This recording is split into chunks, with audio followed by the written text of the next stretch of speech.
Bapak Ibu tahu apa yang membuat keruh hati? Yang membuat keruh hati adalah harta, dunia.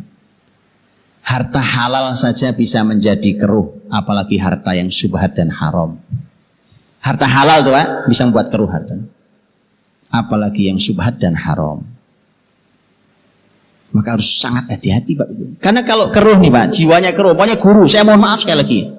Guru, orang tua, sama saja. Nanti akan hanya menularkan hal, mengirimkan yang keruh-keruh tadi itu. Orang tua nyekolahkan kemana sampai kemana-mana sekolahnya. Wong tujuannya cuma nyari duit. Kamu sekolah sana, tujuannya apa? Tujuannya biar nanti kerja, dapat kerja bagus. Yang sekolah di sini, yang kuliah di sini biasanya bagus-bagus kerjaannya. Itu salah niat. Gara-gara apa? Harta, pengen nyari duit. Akan sangat keruh orang tua menurunkan begitu. Sama juga guru akan keruh Pak. Sampai ke anak-anak juga keruh banget. Hasilnya pasti nggak bagus. Gurunya umpamanya cuma yang di sini hatinya cuma urusan gaji, ya kan? Pokoknya bagaimana caranya apapun yang dilakukan punya uang. Sertifikasi, itu diuber-uber. Apalagi yang lain. Nggak jadi Pak generasi ini. Yakinlah Anda mau sekolahkan berapa lama pun nggak akan jadi. Kenapa? Sumbernya keruh. Jiwa-jiwa keruh hanya melahirkan generasi yang keruh. Nggak mungkin jadi generasi ini. Nggak mungkin jadi. Nah ini resepnya orang tua dulu tadi. Orang tua dulu Masya Allah. Betul Ustaz ya. Dengan dunia apa? Ambisinya kayak gitu kan enggak? Ambisi orang tua dulu dengan dunia. Hari ini ambisi kita terhadap dunia ajaib. Nah, keruh itu teman-teman, Bapak Ibu menjadi sangat berbahaya buat generasi ini. Nah, Nabi bersabda, ini Nabi ini sabdanya ngeri. Ngeri tapi jarang yang ngeri. Tapi mengerikan padahal.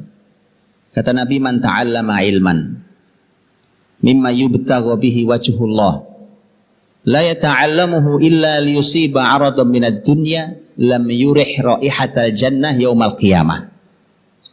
Ngeri hadisnya, hadis sahih. Ini hadis ngeri tapi jarang yang ngeri.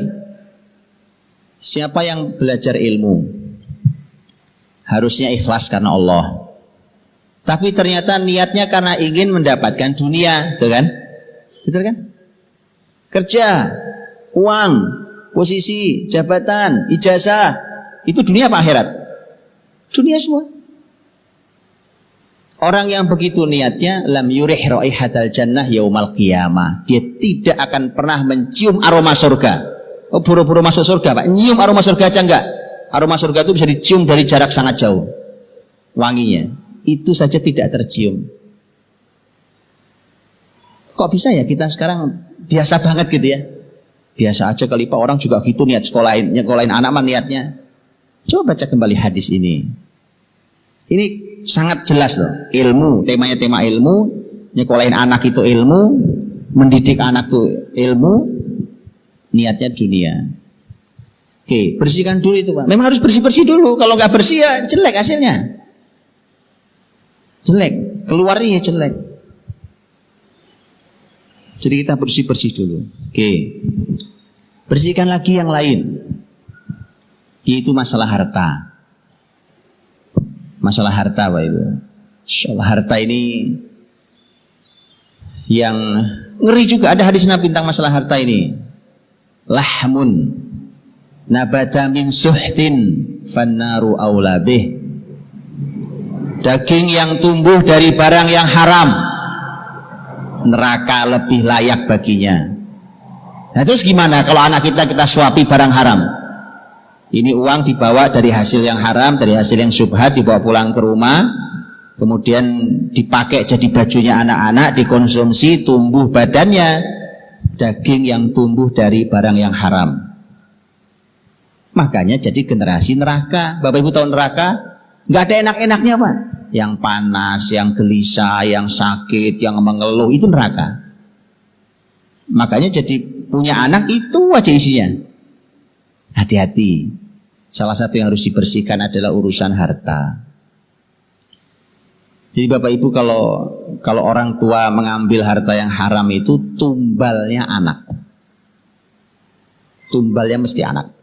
Susah didik anak jadi soleh. Itu harta itu. Anda bisa menikmati, bisa keliling dunia, tapi tumbalnya anak-anak. Bahaya sekali. Lihat Rasul bersabda. Hadis panjang riwayat ini disampaikan melalui jalur sahabat Nu'man bin Bashir. Innal halala bayyin wal harama bayyin wa bainahuma umurun mushtabihat la ya'lamuhunna katsirun minan nas. Faman ittaqa syubhati faqad istabra'a li dinihi wa 'irdihi. Wa man waqa'a fi syubhati waqa'a fil haram karra'i yar'a haulal hima yushiku ayyaqa'a fi. Ala wa inna likulli malikin hima. Ala wa inna himallahi maharimuh. Ala wa inna fil jasadi mudghah idza salahat salahal jasadu kulluh wa idza fasadat fasadal jasadu kulluh ala wa hiyal qalb. Kata Nabi sallallahu alaihi wasallam, sesungguhnya yang halal jelas, yang haram jelas. Di antara keduanya ada yang syubhat, ada yang enggak jelas. Yang kebanyakan orang tidak tahu hukumnya. Siapa yang menjaga diri dari yang syubhat, maka sungguh dia telah membersihkan agamanya dan dirinya. Ini yang tengah-tengah tadi itu. Tapi siapa yang terjatuh pada yang syubhat, pasti suatu hari akan jatuh pada yang haram. Kalau kita tahu syubhat ya, syubhat itu belum halal, belum haram. Tapi beda satu sudut pandangnya. Kalau setan bisiki ke hati kita, bisikinya, ini kan nggak haram, belum haram kok. Setan juga benar loh, memang belum haram. Syubhat itu belum haram.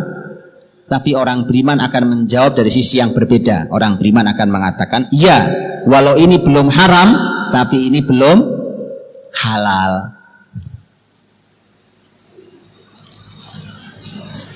Nah ini kata Nabi, siapa yang terjatuh pada yang syubhat pasti suatu hari ngambil yang haram. Pasti itu Pak, syubhat haram. Karra'iyar haulal hima, seperti penggembala yang keliling-keliling di hima. Hima itu dulu tempat penggembalaan untuk ternak zakat milik negara. Jadi tidak boleh ternak lain masuk ke tempat gembalaan khusus itu. Kalau ada penggembala datang terus menggembalakan kambingnya, muter-muter, gak masuk dia Pak. Hima itu dilarang masuk. Muter-muter, lama-lama masuk. Masih masuk. Dan ketahuilah kata Nabi, setiap raja punya hima, dan Allah pun punya hima, dan himanya Allah adalah larangan-larangannya.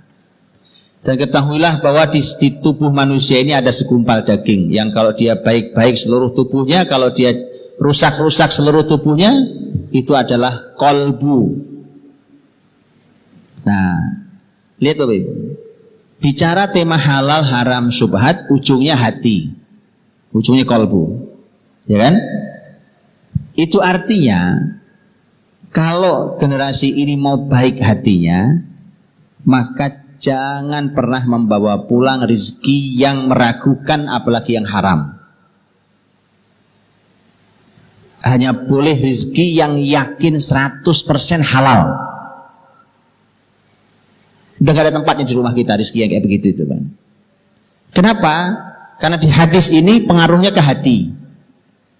Hati itu adalah panglima untuk seluruh anggota tubuh kita. Jadi kalau tangan, kaki, kepala, mulut, bibir, apa semua itu sebenarnya hanya terjemahan hati. Hati memang tidak terlihat Pak, tetapi Allah memberikan tombol-tombol yang terlihat di anggota tubuh ini. Memang hati nggak bisa dilihat, tapi bisa dinilai. Karena ada tombol-tombolnya di sini. Ada mulut, okay? Ada bibir. Ngomongmu kayak apa coba? Ngomong, kita ngobrol yuk, ngobrol. Nah ini imannya masalah. Dari mana taunya Pak iman kan dalam hati? Ya, Nabi ngasih tolak ukur. Ada tolak ukur lisan, hubungannya dengan iman. Itu ya, umpamanya Nabi mengatakan laisal mu'minu bitta'ani walal la'ani walal fahishi walal badhi. Orang beriman itu tidak mungkin lisannya suka nusuk, suka nuduh, suka melaknat, suka berkata kotor dan suka berkata kasar. Itu tidak mungkin lisannya orang beriman. Makanya ini tombol mulut ini untuk hati. Iman kan di sini tempatnya. Sehingga gampang Bapak Ibu. Bapak Ibu sekolahkan anak di mana saja silahkan, lihat lisannya. Di antara tolak ukurnya. Lihat lisan contohnya. Lisannya masih begini, oh berarti belum. Berarti belum nih. Nah, salah satu yang menjadi sumber masalah adalah rezeki yang haram dan syubhat, yang membuat hati generasi kita keruh. Begitu keruh, keluarnya ya keruh, kotor keluarnya. Rasul bersabda, Allah berfirman dalam Al-Quran di Al-Baqarah 168-169, ya Yuhannas, kulu mimma fil ardi halalan tayyiba wa la tattabi'u khutuwati syaitan innahu lakum aduwwum mubin innama ya'murukum bis-su'i wal fahsya'i wa an taqulu 'ala Allahi ma la ta'lamun. Wahai manusia, makanlah apa saja yang di muka bumi ini, tapi syaratnya dua, halal thayyib, halalan thayyiban. Halal lagi baik. Silahkan nikmati bumi ini, yang penting halal dan thayyib. Dan jangan ikuti langkah-langkah setan, karena setan musuh nyata bagi kalian. Sesungguhnya setan memerintahkan kalian untuk berbuat keji, berbuat jahat dan berbuat keji, dan menyuruh kalian untuk berkata tentang Allah yang kalian tidak tahu ilmunya. Ya Bapak Ibu, setelah bicara makanan, kan makan nih, makanlah yang halal dan thayyib. Setelah bicara makanan, Allah berfirman tentang setan, iblis. Berarti erat sekali ada hubungannya iblis itu dibalik konsumsi kita. Kalau muslimin dimintanya kan halal thayyib, ini enggak, bukan halal thayyib. Yang haram dan yang tidak thayyib, yang rusak, yang racun, yang apa semua dimakan. Itu dibaliknya ada setan. Oh iya, penggeraknya itu setan. Masalahnya kalau sudah begitu, kalau sudah tidak halal, tidak thayyib, efek berikutnya adalah setan itu akan memerintahkan kalian untuk berbuat jahat dan keji. Coba bayangkan, awalnya makanan yang tidak halal dan tidak thayyib, ujungnya perbuatan keji dan mungkar. Ya, jadi mohon hati-hati betul. Masa rezeki Pak, sudahlah. Mau sampai kapan sih dinikmati rezeki yang haram, yang syubhat itu? Mau sampai kapan? Hilangkan itu. Maka bersyukurlah kalau Bapak Ibu adalah orang-orang yang diberikan Allah rezeki yang halal. Kalau dicukupkan dengan rezeki yang halal itu, Masya Allah, itu anugerah mahal dalam hidup. Nikmat, tenang hidup ini.